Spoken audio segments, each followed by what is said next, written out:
Hérna erum við búin að ná honum Antoni Páli Níelssoni á landsmóti. Hvað segir Anton? Ég segi gott. Er það ekki? Jú. Hvernig líst þér á þetta? Bara mjög vel. Já. Stór vel. Hvernig er búið að finnast veðrið hérna? Er eitthvað skárra hérna en á Norðurlandinu? Nei, veðrið er náttúrulega bara frekar leiðinlegt en það þýðir ekkert að pæla í því.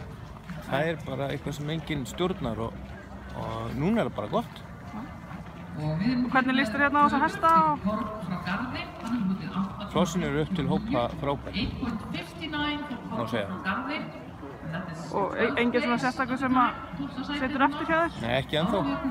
En ég er ekki búinn að sjá nema brott af þessu. Ertu meira búinn að horfa á kynbótahrossin eða keppnishrossin?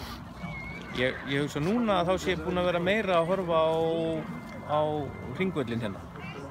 Heldur en niðrfrá, en aðeins búinn að kíkja á hitt líka. Nú er aðflokkur í gangi. Hver heldur að verða eftir út í forkeppni? Ég veit það ekki. Ég hef ekki næga yfirsýn til að geta fullyrt eitthvað um það.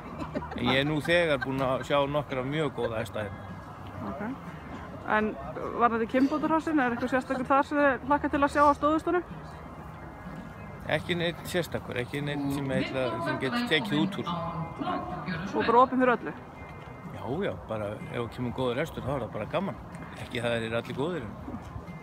Ert þú að þjálfa ykkur að knapa hér?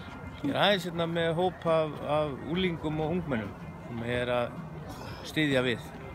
Hvernig er þeim búið að ganga? Frekar vel. Geturðu nefnt dæmi um eitthvað að knapa? Þetta eru krakkar frá Akureyri. Frá Létti, á Akureyri. Já, er ekki Atli Freyr efstu núna í ungmennaflokknum? Og svo er Valgerður hérna inni og svo er Egill Már í úlingunum, þannig að þeim reiddi bara ágætlega. Frábært. Það er glæsilegt. Takk fyrir þetta spjall og bara skemmtu öður á landsmóti. Sömuleiðis.